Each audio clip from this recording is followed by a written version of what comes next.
Okay. Buenas tardes a todos. Vamos a dar inicio a nuestro tercer conversatorio. Quisiera en primer lugar informarles que contamos con la presencia de Andrea Monreal, que es intérprete de lengua de señas. Le damos un agradecimiento, un saludo muy especial. Bienvenidos a todos. Este conversatorio es la tercera instancia que tenemos, que ha sido organizada por la Facultad de Filosofía y Humanidades, el proyecto FID y la Coordinación de Prácticas Pedagógicas de nuestra facultad. Esta instancia se denomina pertinencias del currículum escolar. ¿Para qué vida nos preparamos en la escuela? Y es sin duda una temática de gran controversia en este minuto. Tanto el estallido social como la pandemia han permitido a la comunidad en general debatir y cuestionar el rol de la educación y el rol de la escuela en nuestra sociedad. De la misma manera, el currículum escolar ha mostrado sus facetas más débiles, ¿cierto?, que de alguna manera responden a las debilidades que tiene un sistema de carácter más individualista, más competitivo y segregador. Voy a empezar esta sesión con unas palabras de Paulo Freire, que fueron citadas por un colega, Javier Zúñiga, en un debate que tuvimos sobre justicia social, y dice así: la escuela es el lugar donde se hacen amigos. No se trata solo de edificios, aulas, salas, pizarras, programas, horarios, concepto. Escuela es sobre todo gente, gente que trabaja, que estudia, que se alegra, que se conoce y que se estima. El director es gente, el coordinador es gente, el profesor es gente, el alumno es gente, y cada funcionario es gente. Y la escuela será cada vez mejor en la medida en que cada uno se comporte como compañero, amigo y o hermano. Nada de isla donde la gente está rodeada de cercados por todos los lados. Nada de convivir las personas y que después descubras que no existe amistad con nadie. Nada de ser como el bosque que forman las paredes, indiferente, frío, solo. Importante en la escuela no es solo estudiar, no es solo trabajar, es también crear lazos de amistad, es crear un ambiente de camaradería, es convivir y es unirse. Ahora bien, es lógico que en una escuela así sea fácil estudiar, trabajar, crecer, hacer amigos, educarse y ser feliz. La pregunta de hoy es si nuestro currículum escolar se ajusta a esa visión tan humanista que nos entrega el gran pedagogo Paulo Freire. Tengo el privilegio hoy día de presentarle a nuestros invitados. Contamos con la presencia de Daniel Johnson Mardones. Él es PhD en Currículum e Instrucción y es director del Departamento de Educación de la Facultad de Ciencias Sociales de la Universidad de Chile. Bienvenido, Daniel. También contamos con la presencia de Miguel Cayul Barra. Él es magíster y profesor de Historia, de Geografía y Educación Cívica y es jefe de UTP del Liceo Armando Robles Rivera. Bienvenido, Miguel.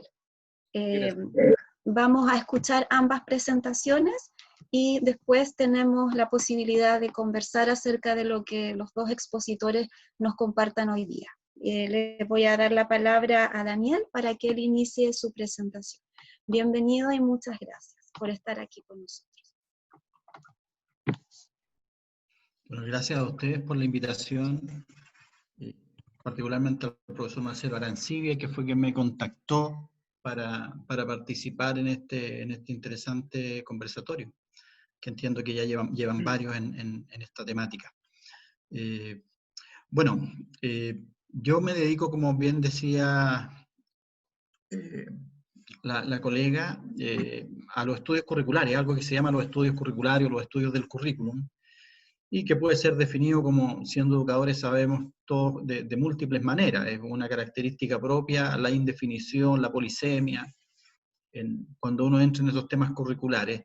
Pero también hay una certeza, una referencia como bien clara, que son los programas de estudio, ¿cierto? El currículum nacional, la prescripción. Entonces, y es fundamentalmente además algo que nosotros estudiamos o en pregrado o en posgrado, en un curso o en un programa específico.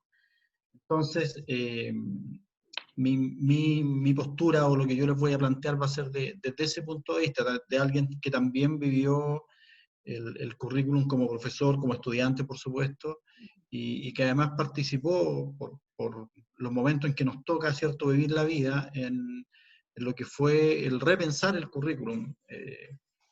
Más que repensar, el repensarlo sí, pero además participar en lo que fue la reforma del cambio de siglo, y que de alguna forma marcó esta entrada a este campo específico. Entonces, me gustaría a mí partir tal vez por el primer tema, un poco decir algunas palabras de cómo funciona el currículum nacional para ver, entrar después las problemáticas ¿cierto?, de priorización y de que para qué vida nos prepara entonces este currículum. Y de esa manera, independientemente que, como digo, en el trabajo que estamos realizando, en el equipo con el que participo en la Universidad de Chile, nos gusta decir que estamos tratando de ampliar la conversación sobre currículum en Chile, pero vamos a partir por esta referencia nacional. Y una cosa muy importante que decir del currículum nacional hoy día es primero que el currículum nacional se presenta como un sistema curricular. Es decir, nosotros claramente lo que tenemos como referencia probablemente en una primera idea es siempre la base curricular o las bases curriculares. La prescripción grande esta que después, ¿cierto?, tiene que ser actualizada, ¿cierto?, concretizada, como se dice, en planes y programas de estudio. Y esta base curricular, efectivamente, en lo que nos toca hoy, ¿cierto?, establece como uno de sus principios, como lo hacían los marcos curriculares antes que empezar a hablar de currículum nacional, la flexibilidad, algo que se llama flexibilidad curricular, libertad curricular, descentralización curricular, son expresiones que se han usado en los últimos 20, 30 años, y que significan básicamente que los colegios y los niveles intermedios, que valga la aclaración, es tal vez el nivel meso, ¿cierto?, el más débil en Chile, en términos de espacio de decisión, y pueden tomar las escuelas, por ejemplo. Ya sabemos, la principal que mencionamos siempre, y que también nos sirve mucho para el ejemplo, es que pueden tener programas propios. Pero al mismo tiempo sabemos que en general la gran mayoría de los colegios de Chile no tiene programas propios, y al no tener programas propios, los programas del ministerio se transforman en obligatorios, porque no pueden haber programas.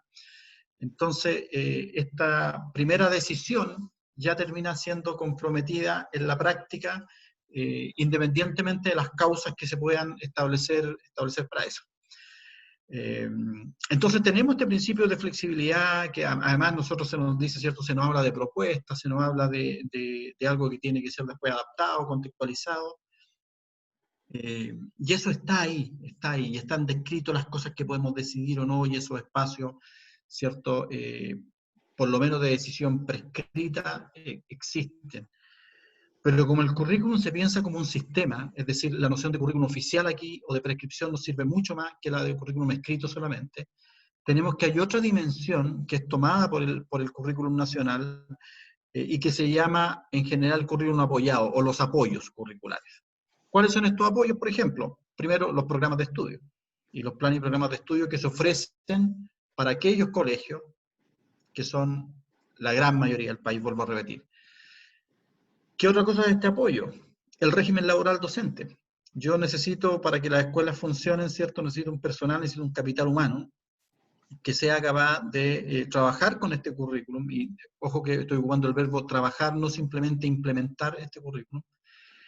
Y la gran variable acá, ¿cierto?, que en general aparece como de currículum apoyado, son los textos escolares, ¿cierto?, que en Chile ocupan un porcentaje importante del gasto, pero sobre todo del mercado del libro en Chile.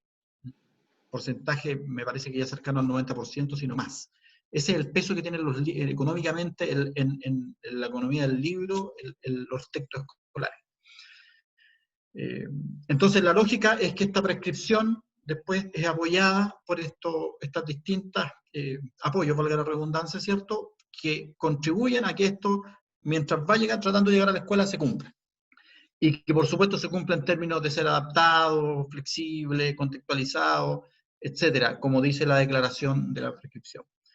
Pero de nuevo, el currículum se presenta como un sistema, y en ese sistema falta todavía un tercer elemento, que es el elemento de la evaluación, y lo que se llama desde los estudios curriculares el currículum evaluado, y que básicamente en Chile se mide en 2 asignaturas, ¿cierto? Y se mide con una prueba censal, que es el CIMSE. Y esto es lo que de alguna forma se pone en el polo opuesto de la declarada flexibilidad del currículum nacional. Porque si bien es cierto, existe este espacio que se abre así en el discurso oficial acerca de flexibilización, descentralización, adaptación, contextualización, después tenemos algo que estandariza, que por su propia naturaleza, ¿cierto?, implica que se homologan una serie de procesos más allá de los contextos.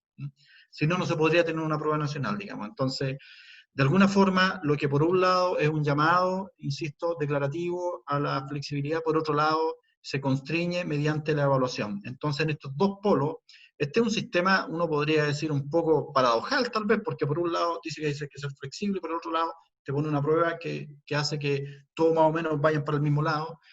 Además, sin considerar todo lo que han dicho los expertos en las últimas semanas, pero ya también los últimos años, y de los movimientos de resistencia, además, a estas evaluaciones, que se convierte en un proxy de calidad, una evaluación en un par de cursos, ¿cierto?, y en 2 asignaturas, y que fuerza o impide, fuerza algunas prácticas, algunas decisiones de los colegios, de los directivos y de los profesores también, e inhibe otras, que tal vez es lo más difícil. Entonces, me parece importante partir por acá, por esta contradicción, porque además uno podría preguntarse ¿por qué una priorización? Como un poco lo hacen ustedes en ese interrogante que vi en algunos de los afiches. Y uno podría preguntarse, en ese contexto, ¿es necesaria una priorización en los términos que lo ha planteado el Ministerio de Educación? ¿Qué problemas tiene eso? Bueno, la verdad que probablemente ustedes conocen un documento que sacó la Universidad de Chile y que fue presentado a la mesa social y que también ocupó el término priorización, pero en un sentido un poco distinto. Uno podría decir que en esta lógica declarativa de las bases curriculares, la priorización es un ejercicio permanente en los colegios, los profesores, los equipos técnicos, porque todo el tiempo está adaptando, contextualizando. El punto es cuando esto se transforma en una selección de la selección cultural que es el currículum. Es decir, yo selecciono determinados objetivos que me van a servir para achicar el currículum, ¿cierto? Eso en Chile yo no lo puedo hacer en el contexto simplemente de que el profesorado asuma un protagonismo, que los colegios asuman un protagonismo por un tema legal. Cuando yo hago eso, por ejemplo, los que tienen que pronunciarse sobre decisiones de ese tipo a nivel nacional es el Consejo Nacional de Educación. Entonces, esta priorización tuvo que pasar por un equipo técnico probablemente de la Unidad de Currículum y Evaluación del Ministerio y después ser aprobado, como sucedió por el Consejo Nacional de Educación. Entonces, uno tal vez a las características que nos daba la colega sobre el currículum, también debiéramos agregar otra característica más, que los procesos curriculares en Chile y globalmente hoy día, junto con ser parte de una ola tecnificadora y tecnocrática, son altamente autoritarios, en el sentido de que, claro, uno podría preguntarse, bueno, si yo soy el que conozco mi comunidad, conozco mis profesores, conozco mis colegas, ¿cierto? Conozco las familias, conozco las personas con las que estoy trabajando, ¿no será lógico que yo soy la persona, sobre todo cuando la información es tan difícil de manejar en estos contextos, la persona que está a lo mejor capacitada, junto con el colectivo con el que trabajo, para tomar decisiones que tengan que ver con el contenido de la escolaridad, con la experiencia educacional de nuestros estudiantes? Y la respuesta lógica pareciera ser que sí. Pero claro, cuando yo me funciono en este esquema, generalmente no tengo otro camino que seguir por este tema, que además me produce muchos problemas, porque como no nos hemos dado cuenta, ya pasó el 27 de abril y no estamos en las clases de nuevo. Entonces, no estamos tampoco 27 de mayo, estamos a 9 de junio, ¿cierto? Sí, creo que sí. Y entonces, por ejemplo, ¿qué pasa si nosotros no volvemos a clase? Porque esta priorización además está pensada para la vuelta a clase, ¿cierto? No está pensada en la urgencia de que hacemos hoy, está pensada para que cuando volvamos, mira, no podemos ver todo en el año, pero esto es lo que hay que ver. Bueno, ¿y qué pasa si eso no ocurre como se pensaba ya en momentos de mayor calma y de mayor cordura, y se decía agosto? ¿Qué pasa si no es agosto? ¿Qué pasa si es septiembre? ¿Qué pasa si es octubre? Que hoy día no hay ninguna certeza. Bueno, si yo quiero hacer una nueva priorización en otros términos, en los mismos términos en que se hace, no tengo más medida que hacer la misma procesión. Sacar otra propuesta de la unidad de currículum y evaluación del Ministerio, presentarla al Consejo Nacional de Educación y que el Consejo de Educación la apruebe, y después, cierto, que esto se implemente, se difunda, etcétera, etcétera, etcétera. Que son cosas que hay que hacer siempre que los procesos no son participativos. Cuando uno decide, después tiene que comunicarle al otro lo que decidió. Cuando las personas deciden en conjunto, ya saben que fueron partícipes de esa decisión. Entonces aquí de nuevo, este tema de la flexibilidad o de la libertad curricular o de los profesores como actores de currículum, no simplemente como ejecutores o implementadores, se vuelve más relevante. Porque la única razón en la que tiene lógica el que yo diga, esta es la selección a la que nos vamos a dedicar en esto, y en esto, y en esto, es que va a haber una evaluación a fin de año. Y de hecho fue tal vez pensado en esos términos, creo yo, probablemente no en el Consejo Nacional de Educación, probablemente tal vez sí también, pero sobre todo es por esta lógica de querer mantener el CIMSE a fin de año, si no, no tiene ningún sentido la priorización de estos términos. Lo que es más problemático, insisto, por lo que acabo de escribir. Entonces, de alguna forma, han habido otras propuestas. El Colegio de Profesores ha presentado una muy interesante propuesta, hablado también por algunas personas que llevan mucho tiempo trabajando con profesores en procesos de innovación, de experimentación, de construcción participativa de currículum en colegios, que lo han llamado nuclearización. Pero no nuclearización, o como se diga con la palabra núcleo, ¿cierto? Como partía en las bases, en las bases curriculares y en documentos de fundamento, y que hemos visto en los últimos años también, en el sentido de aprendizajes nucleares, que también es una lógica que uno podría usar. Es decir, ¿para qué yo necesito que me seleccione el currículum si a lo mejor es mucho más interesante un proceso colaborativo que diga, mira, estos son los grandes núcleos de aprendizaje que los vamos a tomar a partir de un eje, a partir de no sé, de un objetivo que parece que se repite, como sucede en varias asignaturas, y poder avanzar? No, este núcleo, ¿cierto? Este proceso de proyecto de nuclearización, que lo invito a revisar si no lo conocen. Han habido unos conversatorios también, ahí está en la página del Colegio de Profesores y de la Revista Docencia. Habla, por ejemplo, de nuclear en torno a problemas emergentes, dice, a problemas relevantes, ¿cierto? A problemas que no tienen una respuesta fácil.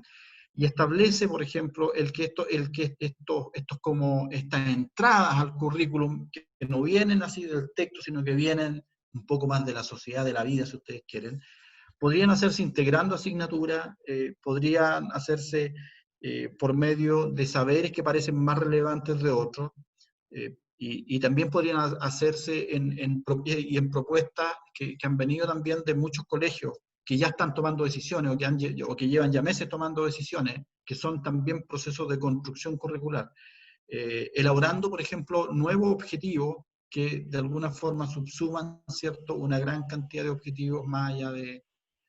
Esa es una propuesta que existe, que yo lo invito a revisar y que está más allá simplemente de la priorización. Y bueno, y dentro de eso está lo que está pasando. Lo que está pasando es que las personas, ¿cierto?, algunos colegios han establecido el canal de los apoderados, se han preocupado más de los apoderados porque estiman que es relevante en el sentido de que es la persona que está con los estudiantes. Algunos han dicho, ¿cierto? Sí, esa sería nuestra vía lógica, pero nuestro apoderado, la verdad es que en estos momentos están en un sentido de urgencia que la educación es lo que menos le interesa, no podemos hablar con ellos. Es decir, hay una diversidad de caminos que se han ido tomando que son importantes. Muchos de ellos, por ejemplo, para entrar a la última parte y dejar espacio para la próxima presentación, ¿qué tenemos nosotros si seguimos, por ejemplo, en este currículum con todas estas características que se ha dado y con estos procesos que siguen manteniendo además una tendencia de largo aliento, aún en estas circunstancias? Bueno, tenemos que además este currículum es altamente fragmentado en asignaturas. Entonces, cuando yo pienso la cantidad de asignaturas, yo no solamente, si esto ya es problemático, como se ha dicho en también una tendencia que no es nueva, sino que la discusión entre un currículum más pegado a la vida y un currículum más definido, es de 100 años, de 200 años tal vez, prácticamente como el propio nacimiento del sistema escolar. Entonces, bueno, si era problemático, imaginemos lo que estar con 9, con 12 asignaturas como preocupación, y sabemos cómo esto varía en los niveles del sistema escolar, ¿cierto? Para un estudiante, para un padre. ¿Cuál es la alternativa a esto, curricularmente hablando, ya más allá de, es la alternativa que han tomado muchos colegios también de trabajar en base a proyectos? Ahora, ¿cierto? ¿Qué significa, de nuevo, sin ningún... hay una serie de propuestas también ahí, pero fundamentalmente lo que significa, ¿cierto?, es tal vez tomar algo que sea experiencia, algo que nos esté pasando, la propia pandemia podría ser, ¿cierto? En estos momentos o después, para realizar un proceso de articulación donde estén, de articulación, ¿cierto?, de distintos saberes, de distintas disciplinas, si ustedes quieren, pero quebrando eso, y preocupándonos tal vez de aspectos más transversales primero y de lo socioemocional, como se ha dicho con mucha fuerza el último tiempo. Ese es un camino que se ha tomado, y es el camino que yo creo que particularmente hay que tomar en el sentido de que son lo que nos permite explorar también una escuela distinta, un currículum distinto, que nos permite por fuerza, porque no hay otra alternativa en estos momentos, el poder pensar cómo lo podemos hacer más allá de los márgenes y de las restricciones que nos impone el currículum o el sistema curricular nacional. Y para terminar, solamente un comentario que me llamó mucho la atención, cómo se planteó esta pregunta sobre para qué vida nos prepara la escuela. Porque la lógica de preparación para la vida es también coaptada, y ha sido siempre coaptada por las prescripciones, digamos, tecnocráticas, en el sentido desde el comienzo, ¿cierto? Un señor que se reputa como el padre de los estudios curriculares, un economista, un administrador que se llama Bobbitt. Lo que hace él es ver todas las tareas que van a hacer las personas en la vida, entonces la escuela tiene que prepararla para todas esas tareas.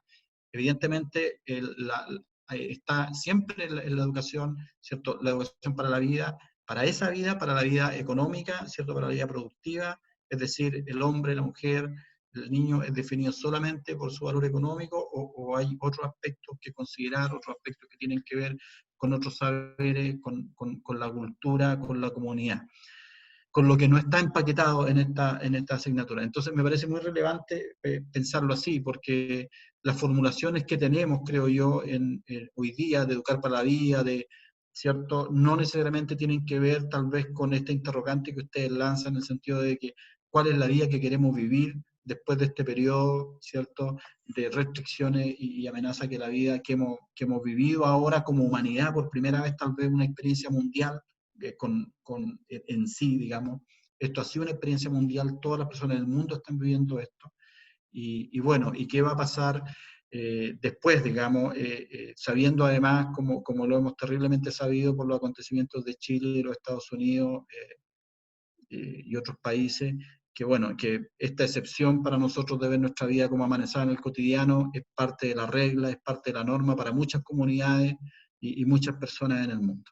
Entonces, yo lo dejaría hasta ahí creo que más o menos estuve en 15 minutos, y vuelvo a agradecer la invitación, y ahora, ¿cierto?, a escuchar al colega y después, si es necesario, contestar algunas preguntas. Gracias. Muchísimas gracias, Daniel. Muy interesante tu intervención, muy agradecidos también. Vamos a darle la palabra a Miguel Cayur. Bienvenido, Miguel. Bueno, ante todo... Gracias por estar aquí. Ya, gracias. Bueno, ante todo agradecer a los organizadores, ¿no es cierto?, a Marcelo, a Valentina, a ti, Yasna, y bueno, compartir espacio con Daniel. se hace muy grato, sobre todo por la temática que se aborda, ¿ya? Así que agradecer eso. Y enviar un afectuoso cariño también a la comunidad educativa a la cual yo pertenezco, que la quiero mucho.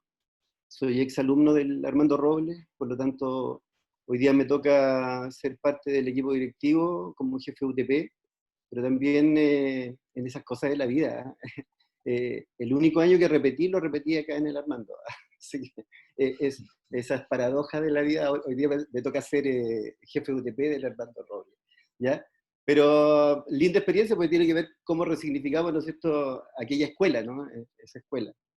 Así que eso. Bueno, vamos a lo nuestro. A mí me parece que si ustedes ven en el título de la propuesta del conversatorio, a mí me pareció interesante tres palabras, ¿ya? Tres palabras que yo quiero, a ver si hacemos un ejercicio. Por un lado la escuela, casi en una suerte de pirámide, de triángulo, ¿no? Entonces, por un lado la escuela en un vértice, ¿no? Por el otro lado la vida, y obviamente en una especie de transposición el currículum escolar, ¿ya? Entonces, me parece que es interesante la escuela como espacio de educación formal, ¿no es cierto?, entenderlo desde ahí, que también lo que se da al interior de la escuela es vida, ¿no? Es vida escolar, y obviamente desde una visión también, como decía Daniel, desde una visión más amplia del currículum, desde este currículum, ¿no es cierto?, oculto, de este currículum formal, ahí hay una vía muy potente, muy rica desde la complejidad, ¿ya? Por el otro lado, la vida en donde están todas las educaciones, entre comillas, ¿no? La educación formal, o sea, contiene a la escuela, la educación no formal y la educación informal, ¿no? Esta vida, ¿ya? Que tiene que ver con construcción de aprendizajes sociales, ¿no? Por ahí un gran amigo, Domingo Bazán Campos, dice, todos educamos, algunos somos pedagogos, ¿ya? La labor educativa es de todos y a cada momento, ¿ya? Nada más que nosotros somos especialistas en educación como pedagogos, porque hacemos reflexión sobre el acto educativo. Y eso es lo potente de los profes, ¿no? O sea, nuestra misión es que el otro aprenda, ¿ya? Y desde ahí es nuestra expertise, ¿ya? Desde la enseñanza. Y por el otro lado, insisto, en una especie de bajada, está el currículum escolar, que es el que norma finalmente a la escuela, ¿ya? En esta suerte que, como dice Calvo, ¿no es cierto?, de mapa escolar, ¿no? ¿Cómo es? Si ustedes lo ven, está todo mapeado en educación, ¿no? Desde lo que tiene que hacer el director, el equipo directivo, lo que tienen que hacer los profesores, todo desde una lógica técnico-instrumental que tiene como lógica, obviamente, que las cosas se hagan de forma eficiente. Pero le falta espíritu a eso, porque eso, el currículum escolar es justamente como, lo comentaban ahí recién a partir del título, es pertinente, se sitúa, porque finalmente es una propuesta a nivel nacional y cómo hacemos la bajada de ese currículum, ¿ya?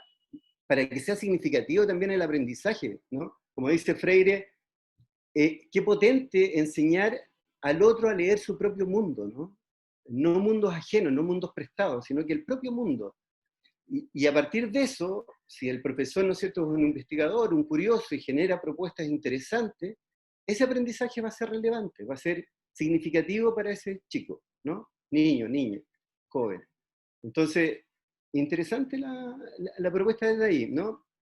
Yo lo que veo acá es una escuela que se tensiona, si ustedes lo ven, porque no cumple muchas veces con lo que le solicita el currículum escolar y la vida.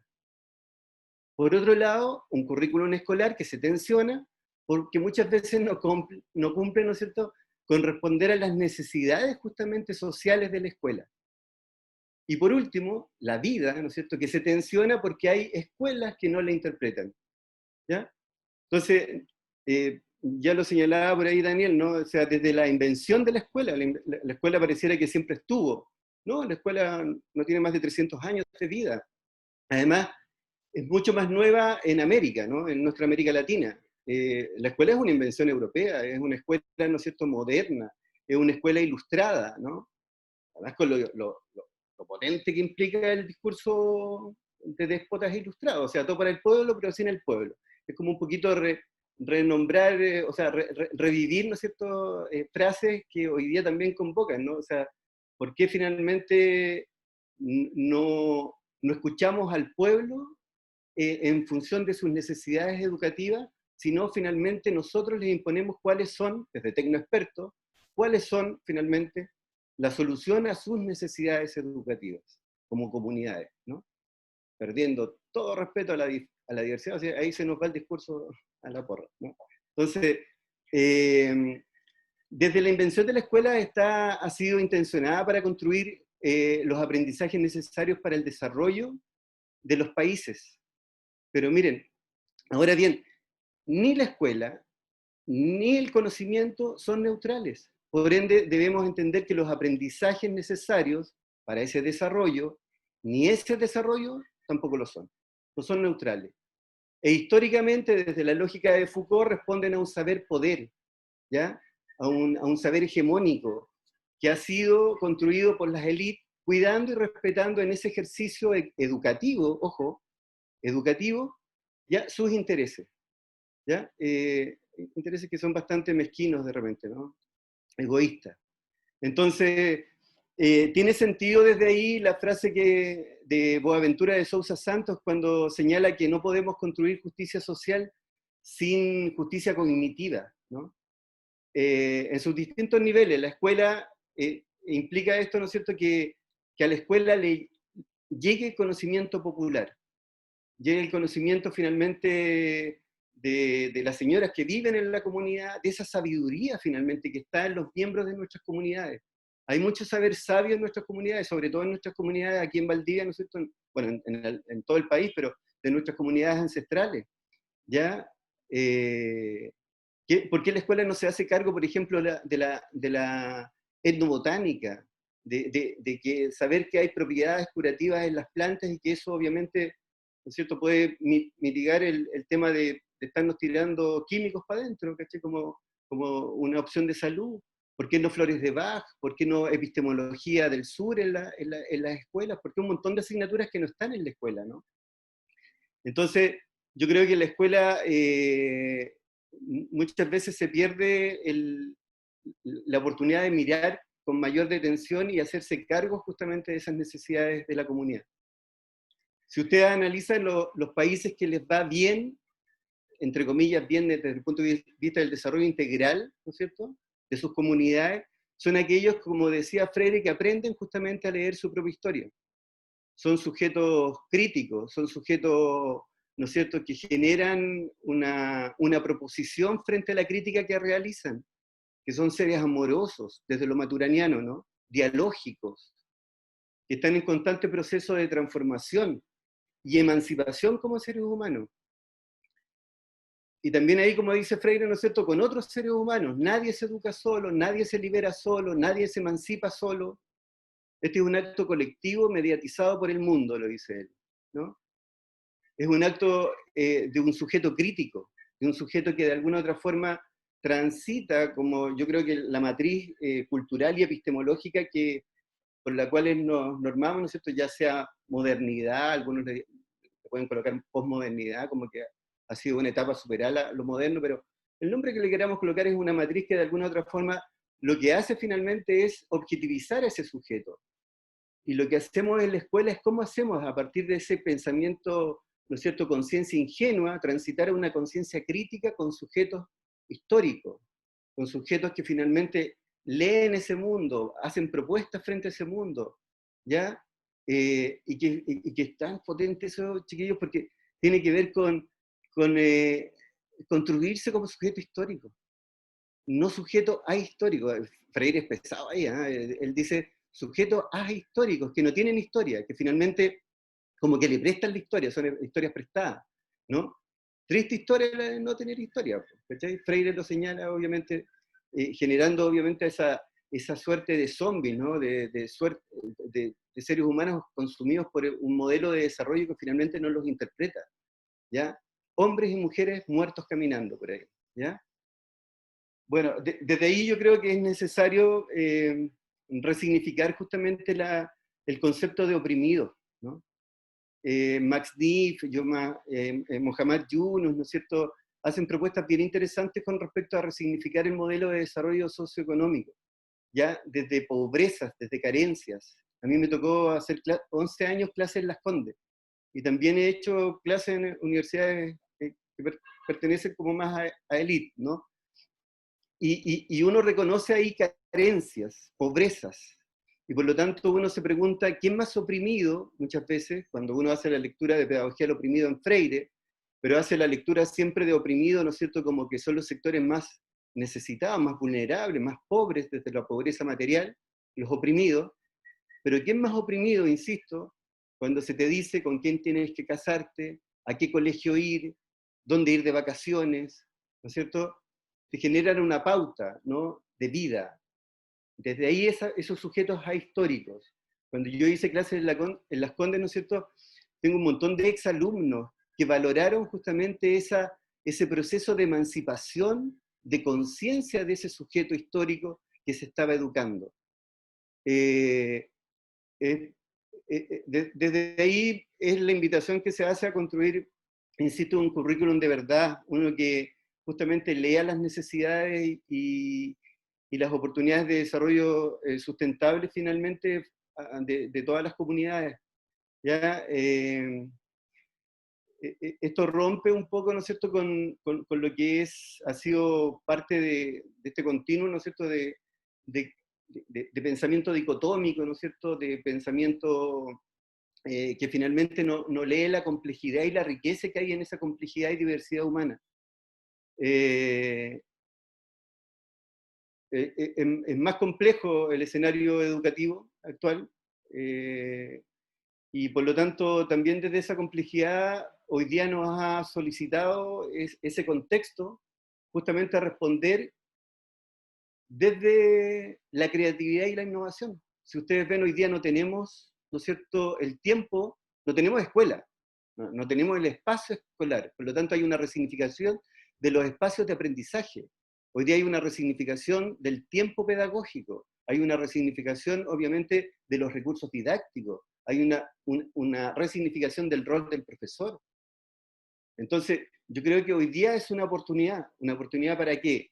Para ver que el currículum clásico, el currículum oficial, también se puede, obviamente, complementar. Nosotros hacemos un ejercicio pedagógico en el Armando Robles hace rato, ¿no es cierto?, de poder leer esa complejidad educativa y desde ahí, obviamente, levantar propuestas que sean situadas, leyendo justamente no solamente las necesidades académicas de nuestros chicos, sino que también, sobre todo, las necesidades emocionales de nuestros chicos, ¿no?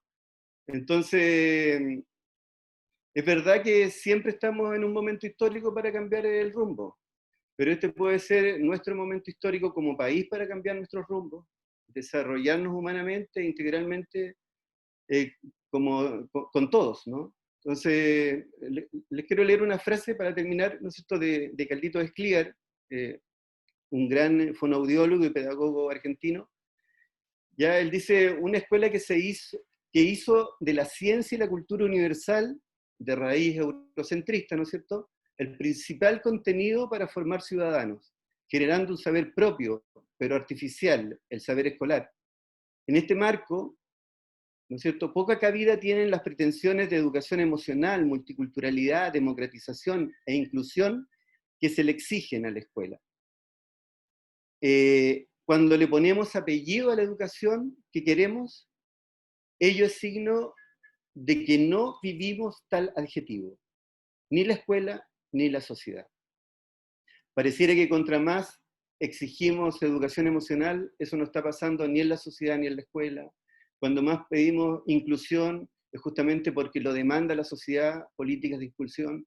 Hoy día formación ciudadana, porque finalmente no estamos haciendo bien la pega de formar buenos ciudadanos desde la sociedad. Los ejemplos no son buenos.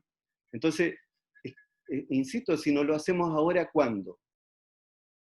Como especialistas en que el otro aprenda, ¿para qué queremos que el otro aprenda tal o cual cosa?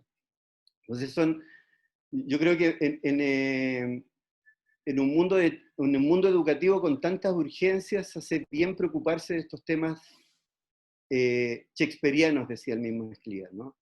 Pareciera que son temas de enorme trascendencia filosófica, pero es lo que nos compete a nosotros como educadores. con esto termino, mire, esta primera parte por lo menos. Freire decía que se podía transformar el mundo desde la pedagogía de la esperanza. Pero a poco andar se dio cuenta que no bastaba con el diálogo. Tenía que ese funcionario del Estado, profesor, no podía seguir siendo funcional al Estado.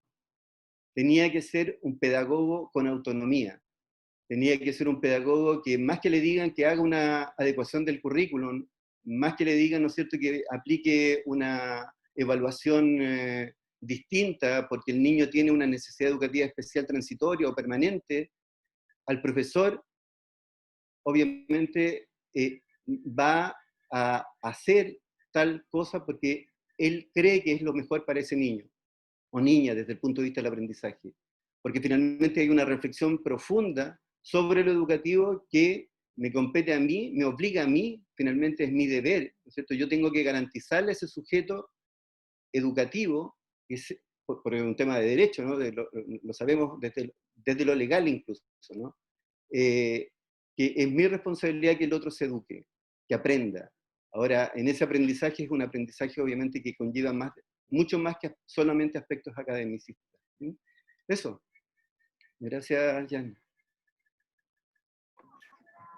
Muchas gracias, Miguel, por tu presentación tan profunda, tan precisa. Quisiera dar la palabra a quienes tienen alguna consulta, ya sea para Miguel o para Daniel, de manera que podamos empezar este debate. ¿Me pueden pedir la palabra por el chat o por aquí mismo? No hay problema.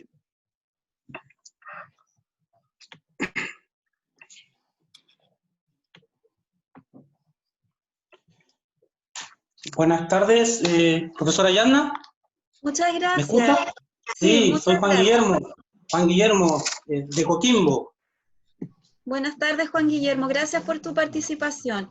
Muchas gracias. Soy exalumno de la universidad, la conozco igual y envío un saludo a los expositores, primero que nada, a don Daniel y a Miguel, que lo conocí por ahí cuando fui jefe pedagógico del DAEN de Valdivia.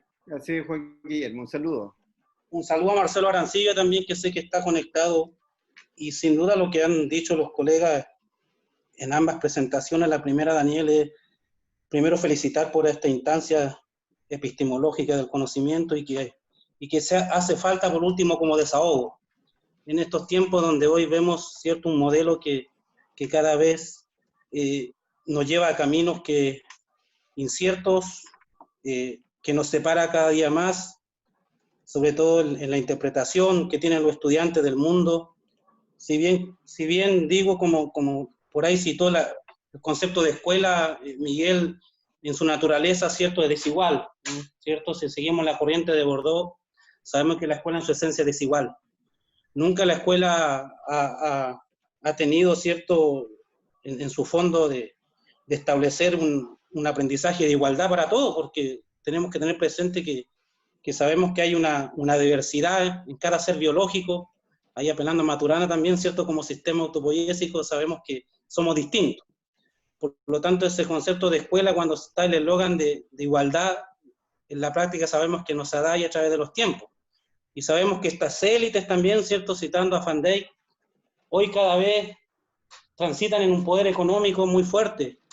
Y el currículum actual que tenemos lamentablemente, este animal híbrido que se ha construido en esta sociedad chilena desde muchos tiempos, de muchas décadas, ¿cierto? No teniendo claro qué es lo que se pretende en la pregunta inicial, hacia dónde va esta formación del ser humano en el currículum. Tenemos una educación, ¿cierto?, tecnocrática, amparada en un paradigma, ¿cierto?, tayloriano, donde se pide, ¿cierto?, al estímulo una respuesta, la escuela como centro casi funcional a una empresa, y con matices distintos, con cambios de gobierno, ¿cierto?, desde una educación de cambio que se pretendía en los años 90, ¿cierto?, con el proyecto de la escuela de las P800, ¿cierto?, en el tránsito que se vivió hasta llegar, ¿cierto?, a los ajustes que se tienen hoy, y sin duda, si analizamos, ha sido un retroceso en este último gobierno, volviendo a los paradigmas tecnocráticos profundos, donde la misma política pública y los que están encargados de ejercerla tienen una mirada súper, y me sumo al pensamiento freiriano ahí, ¿cierto?, de educación bancaria. Entonces, frente a eso, estamos llamados a debatir y a sacar en esta instancia, ¿cierto?, lo mejor de nosotros y de la expertise de cada uno de nosotros, y sobre todo de la experiencia que se tiene cada uno de nosotros como pedagogos, y tratar de dar luz, y tratar de dar respuesta, ¿cierto?, a este currículum que cada día es más desigual, que cada día se aleja más del constructo de ser humano, del constructo humanístico que en algún momento se pretendió, y no solo hoy que se ve en estos ajustes curriculares o en estas propuestas, ¿cierto?, de objetivos significativos y de objetivos base que pretende esta priorización, sino que también esta escuela polisémica que también tiene que ver con la universidad, que tiene que ver con la formación inicial del profesor. Ahí hay de seguro, ¿cierto?, el colega de la Universidad de Chile, y tiene ahí cercano que sabe mucho más que yo de lo que digo, ¿cierto?, al señor Miranda, que es experto en educación inicial, ahí investigador, a Manuel Miranda, creo que, no recuerdo, es Cristian Miranda Jaña, que también fue mi profesor en algún momento. Un saludo también que se los dé a él, a la señora Erika Palma, también de la Universidad de Chile, Mario Jamoy, profesores que tuve en algún momento. Entonces, aquí tenemos que también replantear lo que se está haciendo en la formación del profesor en las universidades, frente a eso. Porque cuando vemos, chicos, yo lo veo también ahora en mi experiencia de jefe técnico en Coquimbo, de un colegio industrial, tengo la suerte de estar en el tema ATP, donde se enfrentan dos paradigmas potentes. Por un lado, en el plan general se enfrenta un paradigma de profesores generales con el constructivismo, y en el otro paradigma superconductista pauloriano, el profesor TP, que es un asunto distinto. Entonces ahí se enfrentan dos paradigmas sumamente casi irreconciliables, donde tenemos, ¿cierto?, un producto hoy de una educación que siempre ha sido el pariente pobre, que es la educación TP. Entonces realmente estoy viviendo esa experiencia que ha sido muy fuerte hoy, de darme cuenta de alguna manera cómo se enfrentan esos dos paradigmas totalmente disímiles. Entonces agradezco esta instancia, Miguel y el profesor Daniel, de que se dé esto y saquemos algo fructífero en esto. Gracias. Muchísimas gracias, Juan Guillermo, agradecida de tu intervención. Vamos a darle la palabra a Marcelo Arancibia, el profesor Marcelo Arancibia. También está el profesor Yerko Monjes después, y Paola Ramírez también ha pedido la palabra. Entonces empezamos con el profesor Arancibia. Gracias, Marcelo. Gracias, Yanna. Gracias a Miguel y a Daniel. Aquí estaba Juan Guillermo, estaba escondido. Estas canas no están de más. Empiezan por Coquimbo anda Juan Guillermo. Bueno, la verdad es que me generó muchas reflexiones, muchos formatos de pensamiento, la conversación que ha instalado Miguel y Daniel, digamos.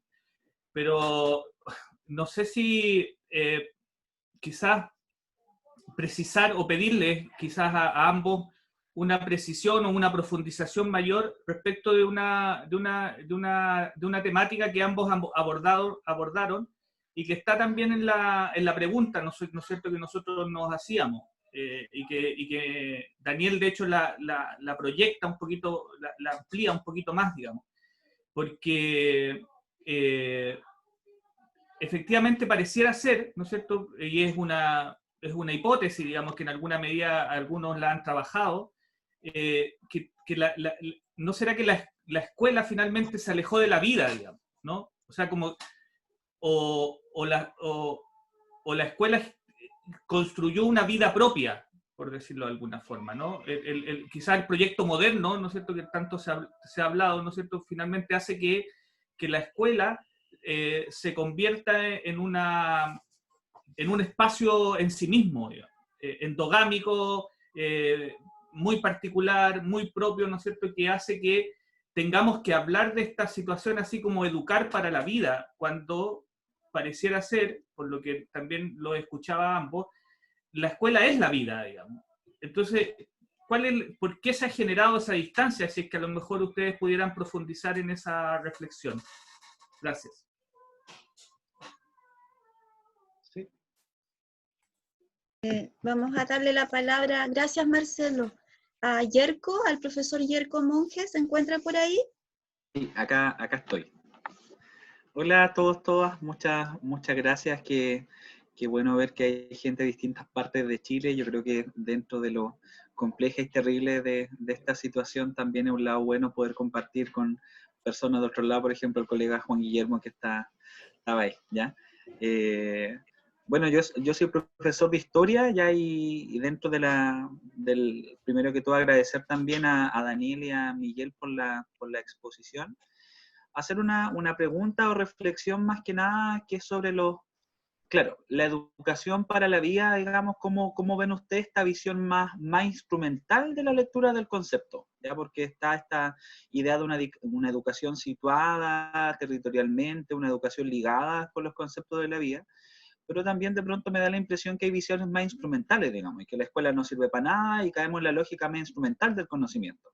Es decir, enséñeme solo lo que a mí me sirve. Entonces, por lo tanto, igual hay cierto riesgo, porque uno dice, entonces, ¿para qué enseñar historia tanto del pasado si en realidad no sirve para la vida ahora? Y caemos en una visión más instrumental del conocimiento. Entonces, creo que me moviliza mucho esa reflexión también. Y en función de eso, también me gustaría saber de ustedes, tanto Daniel y Miguel, a propósito de lo que decías tú, Miguel, al final, digamos, de este academicismo, también preguntar si pueden desarrollar un poco más ¿qué les parece a ustedes esta crítica al academicismo, a la academia como un saber disciplinar? Porque creo que es necesario complejizarla también, porque nuevamente creo que puede ser una lectura un poco facilista, llegar y establecer que la disciplina, digamos, no sirve y sean bienvenidos solamente conocimientos útiles, sino que también de eso hay siempre, y tú bien lo sabes, colega, y Miguel que citó a Freire, digamos, hay una disputa política también detrás de eso. Entonces, en esa doble dimensión, ¿cómo ven ustedes el conflicto de esta instrumentalización del saber, que todo tenga que ser específicamente que sirva para la vida aquí ahora? ¿Y ustedes cómo ven el rol de la disciplina, la academia propiamente tal? ¿Está tan alejada o hay un saber que hay que relevar y rescatar también ahí? Solamente para problematizar las cosas que presentaron. Esto. Muchas gracias, querida Yanna. Muchísimas gracias, Yerko. Pasamos a la reflexión de Paola Ramírez y después le damos nuevamente la palabra a los expositores para que puedan responder las inquietudes, los comentarios hechos hasta ahora. Paola, ¿estás por ahí? Sí, por acá estoy, profe, Qué muchas gusto gracias. gusto de verte, Paola. Igualmente. Qué lindo tenerte por aquí. Sí. No hablando inglés esta vez. Bueno, primero agradecer enormemente ambas presentaciones. Sin duda, llama mucho a la reflexión el tema de educación. Yo aquí quiero dirigirme como apoderada, justamente soy apoderada del Liceo Armando Robles. Una de mis hijas mayores ya salió, está en la universidad y la menor ya va cursando segundo medio en el liceo. Ambas entraron desde el séptimo básico al establecimiento. Siempre he sido con mi postulado de que la educación, o sea, debe ser pública y debe ser laica. De hecho, yo soy defensora, o sea, de la educación pública y por lo mismo mis hijas siempre han estudiado en colegios que ahora son, o sea, están municipalizados. Y también he creído de que la educación es un conjunto de enseñanzas que tenemos, o sea, en la guía desde la escuela, pero también desde el hogar. Entonces, de ser una apoderada activa, siempre me intereso porque el mamá, papá o el apoderado del estudiante tiene que tener, o sea, igual la claridad de cómo va el desarrollo de ese estudiante al interior del establecimiento y cómo podemos fortalecer también esas mejoras o todas esas oportunidades que tanto las entregamos desde la casa y que se fortalecen al interior de la escuela. Hoy día Chile está viviendo muchas cosas. Partimos el año pasado con el estallido octubre. Hemos ingresado a esta crisis sanitaria. Entonces yo creo que esta época de pandemia también, espero que también sea una oportunidad quizás no para estas autoridades actuales del gobierno, pero sí que puedan repensar el modelo educativo, o sea, que podríamos empezar a implementar. Y por otro lado tenemos el otro proceso de que vamos caminando a una nueva constitución y a una nueva redacción. Y como también ahí vamos a establecer las pautas como para decir qué tipo de educación es la que queremos. Entonces, la pregunta para ambos también es, ¿cómo ven ustedes esa proyección en estos dos momentos, tanto de la pandemia como al tener una nueva constitución para Chile, en que definitivamente ese sí pueden ser oportunidades para que podamos cambiar el modelo educativo? Y también pensando en lo que decía el primer Juan Guillermo, parece que habló, con el tema de la educación técnico-profesional. Y ahí también quisiera sumar aquellos establecimientos que en algunos momentos también se declaran con las especialidades, como por ejemplo acá en Valdivia, que tenemos la Escuela de Música, que tenemos la Escuela Deportiva, pero sin embargo tenemos, siguiendo con un modelo que es súper rígido, en donde todas las materias se tienen que pasar y que esa especialidad que tienen estos establecimientos al final tampoco se hace refuerza, tienen mayor capacidad los alumnos para ese tipo, o sea, de aprender esas otras cosas independientes del currículum que se tiene asignado a la escuela. Eso. Muchas gracias, Paola, sobre todo por incorporar tu visión como apoderada, recordándonos que somos una comunidad, ¿cierto? Que dentro de la comunidad escolar y del proceso de enseñanza-aprendizaje y del diseño del currículum hay varios miembros involucrados, ¿ya? No solo los profesores y los estudiantes. Gracias por tu participación. Le voy a preguntar a Daniel y a Miguel si quisieran responder a los comentarios, a las reflexiones, a las preguntas escuchadas.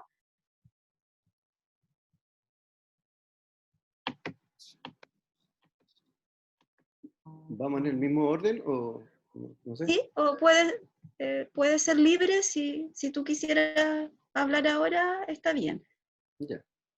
Mira, con respecto a lo que señalaba justamente Marcelo, que la escuela si la escuela justamente se alejó de la sociedad, yo creo que hay a mí lo que me pasa como profesor, también profesor de historia y como mucho tiempo ligado también a la escuela y a formación docente, me pasa, fíjate que entiendo de que, por un lado, dejaron sola la escuela, ¿no? En esta lógica de todos educamos, hay una muy mala educación desde otros agentes sociales, desde otros agentes que antes educaban.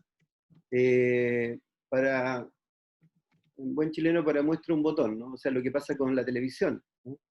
Como cuando nacen los canales de televisión, justamente nacen con un fin cultural, un fin educativo, ¿ya? Y transmutan, hoy día sabemos que su objetivo es entretener, ¿ya? Y hacen incluso una cultura entretenida y cosas de ese estilo, ¿no? Entonces, yo creo que a la escuela la han dejado bastante sola, ¿ya? Y a los profesores, desde el punto de vista de cómo, qué es lo que finalmente es, si tú lo ves incluso, ¿eh? La mala educación en Chile, ¿no? Y apuntan con el dedo como a los profes, nosotros somos los culpables de la mala educación. Qué fuerte eso, ¿no? O sea, enrostrarnos a nosotros la mala educación de toda una comunidad y entendiendo de que obviamente todos educamos, ¿ya? Entonces, por ese lado, me parece que hay que tener más cuidado con esa escuela, ¿no? Y con el justamente si la escuela se alejó de la sociedad.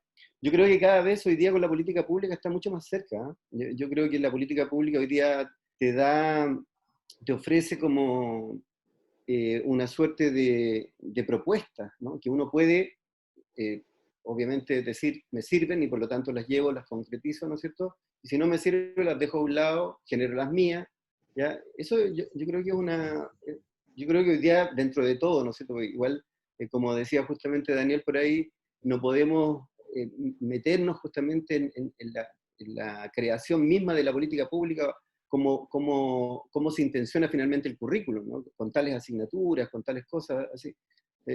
Además, los profesores tenemos como una leve percepción de que son simulacros de participación muchas veces para esa construcción o transformación del currículum, ¿no? Entonces, yo creo que va por ahí lo que señalaba justamente Marcelo. Con respecto a lo que decía Yerko, que educación para la vida desde el punto de vista instrumental. Yerko, ¿está por ahí? Porque yo soy medio disperso. Acá estoy. ¿Me podría reforzar un poquito de lo instrumental, ¿ya? De la visión instrumental de la educación? Sí, que de pronto podría generarse una lectura, depende de la vertiente conceptual y teórica, pero que se interprete como enséñame lo que a mí me sirve nomás, digamos. Entonces terminaría siendo una educación en términos clientelares o bancarios también. Yo creo que muchos colegas, sobre todo en colegios, sentimos esa tensión de pronto, que a veces queremos enseñar cosas que para nosotros son súper importantes, pero después nos dicen, oye, eso no sirve. Entonces, eduquemos para la vida, entonces puede tener esa doble. No, mira, yo creo que cuando uno pertenece como, o se dice como partidario, ¿no es cierto?, o simpatizante de una corriente pedagógica hermenéutico-crítica, yo creo que siempre estas pedagogías, además, en plural, ¿no es cierto?, hermenéutico-críticas, apuntan justamente a entender que es un doble trabajo, ¿ya? Por ahí en algún momento, me acuerdo en el Armando nos dijeron, levantó por ahí las manos de unos profesores, ¿no es cierto?, de por qué estábamos analizando el tema de lo técnico-instrumental de lo que era la evaluación docente con respecto a tales indicadores, ¿no? Entonces yo le decía, pero chiquillos, o sea, esto tiene que ver, como en buen chileno, cómo caminamos y masticamos chicle a la vez, ¿no? O sea, cómo finalmente combinamos racionalidad instrumental, que apunta justamente a objetivos, y desde allí yo genero una lectura crítica justamente del currículum para poder significarlo, para poder, ¿no es cierto?, valorarlo, para justamente, incluso, como decía, ¿no es cierto?, Feyerabend, tirar el manual a la basura, ¿no? Pero desde ahí, obviamente, levantar algo nuevo, ¿no? Entonces, yo creo que es un doble trabajo, un doble esfuerzo, finalmente, el de los profesores con una mirada crítica, porque implica reconocer el paradigma dominante y frente a eso hacer una propuesta, ¿ya? Eso. Y bueno, es lo que se le criticaba también a Freire, ¿no? Pero Freire, acordémonos que fue también encargado del distrito de Sao Paulo, ¿no es cierto? Le tocó administrar bastantes escuelas en situaciones paupérrimas desde el punto de vista de infraestructura y obviamente un montón de problemas sociales. Entonces, no aplicó solamente, obviamente, racionalidad de carácter, como decirlo así, ¿no es cierto?, más de características más quali, ¿no?, o más EMIC, ¿no? Sino que obviamente él también tuvo que aplicar, obviamente, instrumentos que no hay que por qué tenerle temor, ¿no es cierto?, a ciertas matrices que lo que te pueden hacer, ojo, no es la matriz en sí, es para qué me sirve esa matriz en la lógica de mejorar la gestión pedagógica y aprendizaje de calidad para los chicos, ¿no? Entonces, yo creo que nunca hay que perder el foco, ¿ya? Y en este sentido, ¿no es cierto?, es como generamos aprendizaje de calidades, además, ¿no es cierto?, sobre todo cuando tenemos programas de integración que se evidencia, ¿no? Es más evidente finalmente quizás trabajar y responder a esa diversidad en la escuela. Eso. Y con respecto a lo que decía la colega, ¿no es cierto?, de crisis de oportunidades, ¿ya? Yo creo que, perdón, de la crisis justamente sanitaria y de la crisis social, yo creo que, insisto, o sea, se están, más allá que nos coloquemos de acuerdo, mira, mañana vamos a transformar la escuela, mañana 10 de junio, coloquemos 9 horas, ¿no? A las 12 del día, ¿les parece? Y empezamos la transformación de la escuela. Lo coloco así de burdo, ¿no? Pero no tiene que ver con eso. La escuela ya está hoy día, ¿no es cierto?, transformándose. Habemos muchos profesores, yo me alegro de ver a Juan Guillermo, pero hemos conversado con ustedes, con Marcelo, con gente que está ahí, ¿no es cierto?, en bambalinas, y hemos conversado con ellos y tenemos una lectura muy preciosa de lo que puede ser la escuela, pero más que vender humo, ¿no es cierto? Lo que estamos haciendo hoy día en la política pública es cómo hacemos que el sueño, que ese sueño que en algún momento pensamos en la universidad, de cómo hacer que nuestros chicos aprendan y nuestros cabros más vulnerables. Hoy día, el Armando Robles hoy día tiene un 92% de vulnerabilidad y sacamos excelencia académica después de 13 años de no tenerlo. posicionamos al liceo dentro de los 100 mejores liceos del país, de los públicos, con un puntaje promedio de 517 puntos promedio en la PSU, en el lugar 87, y con un índice del 92% de vulnerabilidad. Entonces, ¿se puede? Se puede. O sea, no nos vengan a decir que no se puede. Y que no nos vengan a decir que no están pasando cosas en educación, porque están haciendo cosas significativas, importantes. Yo agradezco a los profesores que nos creen. Yo estoy feliz en el Armando Robles porque hay un grupo de profesores que finalmente no sacamos nada de ser directivos y finalmente, pero también nos creen porque hay un trabajo serio detrás, honesto detrás. Y estamos haciéndola, ¿no? Está la transformación de la escuela. Esa transformación está ocurriendo, ¿ya? Eso. Muchas gracias, Miguel. Muchas gracias. Vamos a preguntarle a Daniel si tiene algún comentario, alguna reflexión, y luego, posteriormente, preguntar y consultarle a ustedes si tienen alguna consulta algún comentario, perdón, como para ir cerrando. Daniel, ¿estás por ahí? Sí. Gracias. Sí, bueno, las tres preguntas, como muchas cosas en educación, describen tensiones, como dos polos a los que uno podría, y niveles también, distintos niveles de análisis. Particularmente la última pregunta nos deja eso muy claro. Entonces, ahora esto no quiere decir que en el sentido de estar en una educación instrumental, completamente una educación transformadora, ¿cierto? La solución sea un punto equidistante. Yo creo que es un poco más complejo que eso, pero de todas formas es bueno planteárselo así, porque claro, como bien decía Miguel, estos procesos de transformación ya están ocurriendo. Hay una teórica curricular brasilera que lo dice de una manera muy linda, dice, esta verticalidad, ¿cierto?, del currículum, es un deseo de verticalidad siempre. Es un deseo de que las cosas que se decían en el alto, ¿cierto?, van a bajar y van a ser aplicadas. Eso es simplemente un deseo. Hay una reinvención curricular, una recreación del currículum en el cotidiano escolar permanente.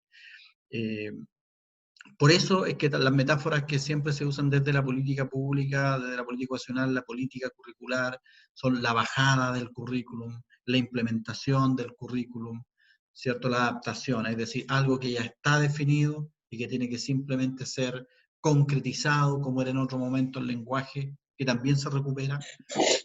Entonces es algo que, como digo, se mueve en esta tensión, o sea, es un juicio que hay que relativizar y como profesores también asumir en cierta forma esta existencia dual de nuestra profesión, que, cierto, estamos todos los días en la sala de clase, funcionamos como la educación como forma institucional también que nos pone límites, pero también está la parte, cierto, propiamente humana, creativa, siempre presente. Y dicho eso, partiendo por el final, yo diría que sí, efectivamente, una de las cosas más interesantes de estos conversatorios tal vez es que se han ido sumando cada vez más personas de la escuela a hablar de la escuela, que son las voces que no siempre aparecen en los documentos, ¿cierto? O en estos procesos, como muy decía Miguel, de simple consulta, que la consulta no es participación, es consulta nomás. Entonces, desde ese punto de vista, yo creo que el despertar que se inició el 18 de octubre del año pasado, tan impredecible como esta pandemia tal vez, nos cambió a mucho tal vez nuestra percepción de lo que era o no era posible en Chile. Sobre todo mi generación, creo, o de mi generación hacia arriba. Pero creo que independientemente de cómo lo digamos, estamos en un proceso constituyente y hay un tema que es fundamental, que es si la educación en esa nueva constitución se va a reglamentar como un derecho o se va a reglamentar como un mercado.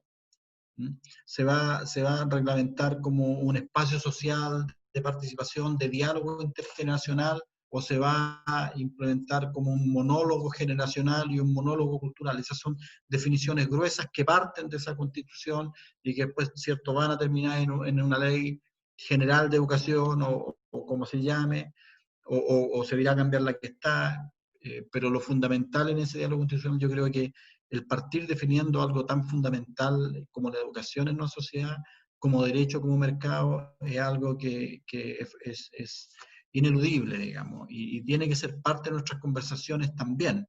Entonces, tal vez sea mucho más interesante retomar la senda de los cabildos, por ejemplo, que se hicieron en los meses que sucedieron al 18 de octubre, también de vuelta en la escuela, para pensar cómo esa crisis social o cómo ese despertar nos educó y cómo nos está educando hoy día la pandemia. Y claro, y partir de ahí tal vez en el sentido de que lo que tenga más sentido sea no hacer nada primero y pensar y conversar primero, y después tomar las decisiones, ¿cierto? Y en qué niveles uno podrá actuar. Entonces, claro, dicho eso, pasando al otro punto, creo que estamos en sintonía con las preguntas de Yerko, ¿cierto? Y la de Marcelo también, en el sentido de lo bien sugerente que me parecía la pregunta esta de ¿para qué vida está educando la escuela? De alguna forma hay muchas maneras en que nos podemos plantear, pero mi crítica era precisamente primero lo que contaba Yerko, en el sentido de que, ojo, es fácil decir hay que educar para la vida, sí, pero siempre se está educando para la vida. El punto es para qué vida se está educando. Entonces, como te decía yo, en currículum nosotros tenemos una larga tradición de esto. La primera gran ola tecnificadora, ¿cierto?, con la que nace el currículum dijo, bueno, las personas en la vida moderna, o en la vida social, es decir, la vida de una ciudad, no la del campo, la vida donde hay escuela de partida a principios del siglo XX, estamos hablando, eran, por ejemplo, estas 50 y tantas actividades que tenía que hacer el hombre adulto, ¿cierto? Y por supuesto habían algunos acápites especiales para la mujer adulta. Estamos hablando de una sociedad, además, donde las poblaciones que no fueran de raza blanca tenían otra educación, es decir, así se empieza a pensar esto. Bueno, entonces, la escuela lo que tienen que hacer es educar para estas 56 actividades adultas que las personas van a tener, en esos términos. Después, la segunda ola tecnificadora viene por la vía de lo que se llama la pedagogía por objetivo. De nuevo, hay los que tenemos, ¿cierto?, un poco más de experiencia, como se dice ahora, habremos estudiado con las taxonomías, ¿cierto? Bueno, y terriblemente muchos de los más jóvenes también. Pero bueno, esa es una historia de otro tipo. Pero la pedagogía por objetivos, por ejemplo, y dentro de esa aparecían nombres, en inglés siempre, y uno de esos elementos centrales de cómo organizar el currículum era el análisis de tareas, de nuevo. Entonces, habían tareas que las personas iban a tener que hacer en la vida, y entonces la tarea era un buen elemento para poder organizar, ¿cierto?, lo que se iba a enseñar y cómo se iba a enseñar y todo. Y el enfoque, estoy haciendo algo muy, muy grueso, pero esta última ola tecnificadora que viene con la idea precisamente de la habilidad del siglo XXI, de la habilidad del ciudadano global, y fundamentalmente en términos de diseño de lo que se conoce como el enfoque de competencia. Entonces, bueno, la vida ahora no es enfocada, ¿cierto?, en términos de la conmoción que te produce la vida o la muerte, en términos de cómo se resuelve el problema de relación hombre-naturaleza, mujer-naturaleza, sino que se entiende en términos de desempeños que tú vas a tener. Entonces tienes que tener un desempeño competente como profesor, como ciudadano, y se transforma en la nueva idea de esta educación para una vida completamente planificada y donde la metáfora de ingeniería social tal vez sea la que más nos sirve, en el sentido de que esta es la vida que hay que construir, estos son los ciudadanos, y claro, y entonces esta expresión de lo que sirve, ¿cierto?, que está muy además en educación fuerte en la idea de diseño, pero también en la idea de buenas prácticas, ¿eh? No nos olvidemos de eso, como si toda buena práctica fuera replicable, además. Entonces, ese es un tema permanente, y de alguna forma, en ese sentido, si nosotros pensamos así la escuela, y para movernos un poco a lo que nos plantea Marcelo, ¿cierto? ¿Es siempre así, o cómo ocurrió esta separación? Bueno, si estamos hablando de una escuela así, de una escuela que piensa que la experiencia es diseñable, ¿cierto?, que son moldes los que tenemos que usar para reproducir determinadas conductas o comportamientos, desempeños que vamos a tener después de la sociedad, lo más deseable sería que esa escuela esté separada de la vida. Entonces, por otro lado, si estamos hablando, ¿cierto?, de una relación de la escuela bueno, y de alguna forma el sistema escolar es eso, el sistema escolar coloniza la vida cotidiana. y de alguna forma tal vez en otro nivel, en algún momento sería importante que reflexionáramos cada uno de nosotros de qué forma esta metáfora de carne y hueso en que nos pone la pandemia nos dice cómo entra la escuela a nuestro hogar, cómo se escolariza nuestra vida, ¿cierto? En lo que teníamos como espacio nuestro tal vez. Entonces, ojo, que no, yo creo que hay que mantener las tensiones en el análisis, y desde ese punto de vista, claro, efectivamente la expresión de Freire, ¿cierto? De palabras vacías de vida, en contraposición ¿cierto? A otros conceptos que salen de la vida, es algo que nosotros tenemos que recordar permanentemente. Entonces yo creo que el esfuerzo de la relación, de cómo se define la relación, perdón, de la definición de la relación escuela, vida, tiene que darse en términos incluso de, como estamos en una relación bien epistemológica, hemos estado todo este momento, de cómo se define y quién define esa relación. O sea, finalmente la escolarización, quién tiene el control sobre el contenido de nuestra escolarización, sobre nuestra experiencia de la escuela. Lo tiene el Estado expresándose en la forma que quiera, lo tienen, ¿cierto? Y por lo tanto los grupos que logran acceder a ese nivel de poder, o hay una parte también que pueden controlar del contenido de la experiencia de su educación las comunidades y las personas que realmente habitan los territorios, ¿cierto? Particularmente yo diría en sectores específicos y probablemente más allá de las grandes ciudades donde esta relación es mucho más amigable. Entonces, eso me parece a mí lo más importante, digamos, y por eso insisto en que esto no significa necesariamente, para volver tal vez a la problemática, ¿cierto?, de lo que significa pensar en esto, no solamente que también es necesario más filosóficamente, más epistemológicamente, sino también desde lo que es la educación como institución, de estar en un colegio, de ser jefe técnico. Bueno, yo necesariamente tengo el currículum oficial como un referente, formo parte de esta sociedad, pero efectivamente también mi primer deber es un deber ético con mis estudiantes y con el bienestar de estas personas. Y en ese sentido, por ejemplo, mi entrada al currículum puede ser por la prescripción y entrar en una bajada, o también puede ser partir de los saberes, reconociendo una ecología de saberes, ¿cierto? O reconociendo que estamos experimentando algo que es completamente inusual y que nos hace efectivamente que la palabra experiencia tenga todo el sentido, partir de esos momentos, de esos problemas, de esos eventos, y poder desde ahí, por ejemplo, conectarlo con ciertos aprendizajes que se vuelven relevantes y que forman parte de la prescripción. La perspectiva de arriba hacia abajo no es la única que es posible, y la perspectiva de abajo hacia arriba no significa que no se reconozca lo que es un marco institucional que significa habitar un país, ser habitante de un país. Es más complejo.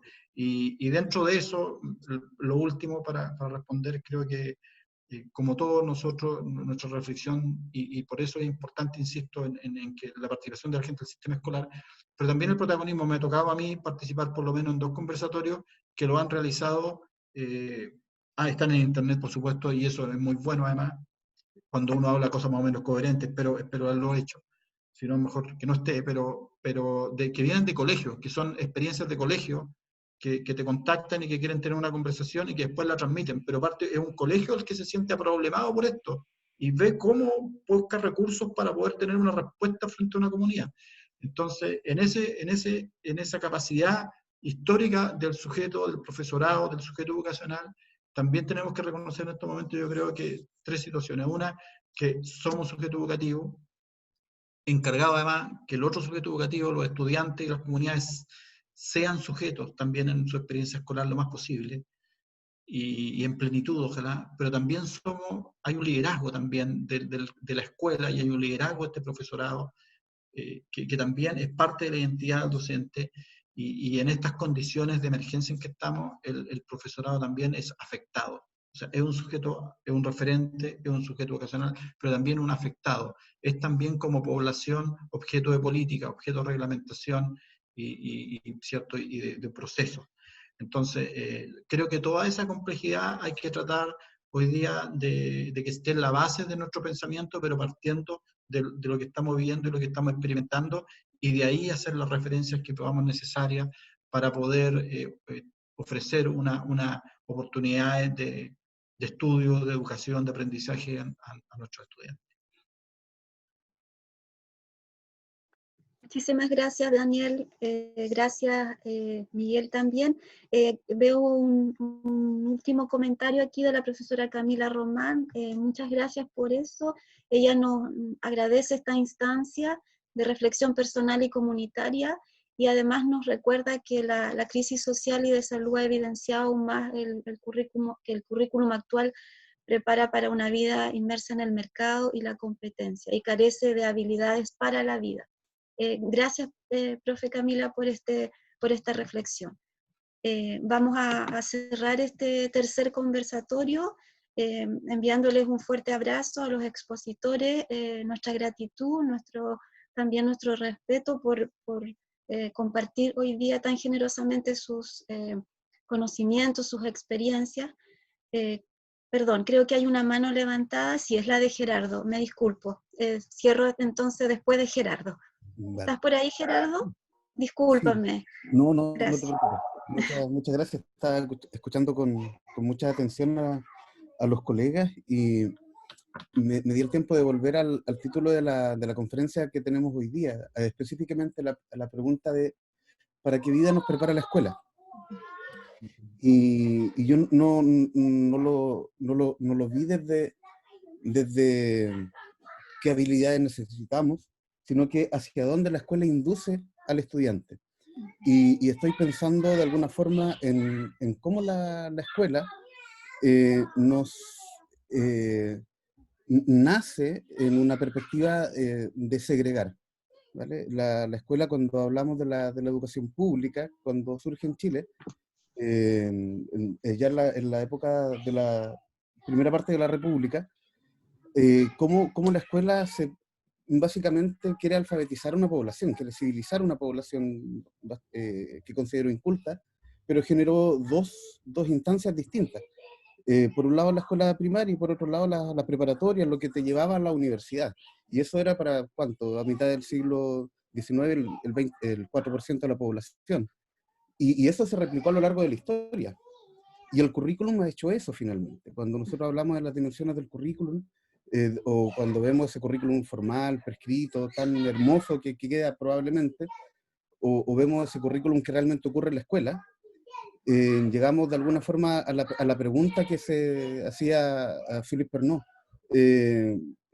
¿Cuán oculto realmente es el currículum oculto? O simplemente no decimos que queremos por algún lado tener una educación de un tipo para un grupo y de otro tipo para otro grupo.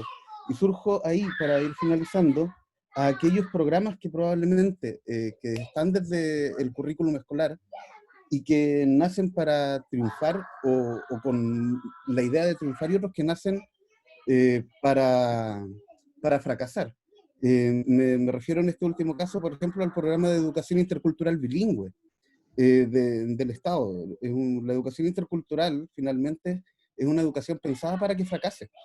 Es una educación es un programa de educación que se pensó de un modo funcionalista, que sirve para argumentar que la educación intercultural en el fondo no da los frutos que se requerían. Pero tenemos todo un entramado detrás que llega a ese punto. Por ejemplo, tenemos la enseñanza del Mapudungun, tenemos la enseñanza de las lenguas indígenas, de conocimiento indígena en la escuela, pero no tenemos evaluaciones que den cuenta de si el estudiante lo está aprendiendo o no. O no tenemos, o a la hora de generar las evaluaciones estandarizadas como el CIMSS, la PSU, se sigue evaluando como en cualquier otra escuela y seguimos generando segregación. Me llamaba mucho la atención cuando se hablaba de la vida de la ciudad, que Daniel nos decía eso, la escuela preparando de alguna manera la vida de la ciudad. Y me hizo mucho sentido, porque finalmente la vida pareciera que está ahí, pero no estamos viendo la vida, como decía Miguel, desde esos espacios que están fuera de la ciudad, de ese conocimiento que está fuera, y que el estudiante se interactúa cotidianamente con él.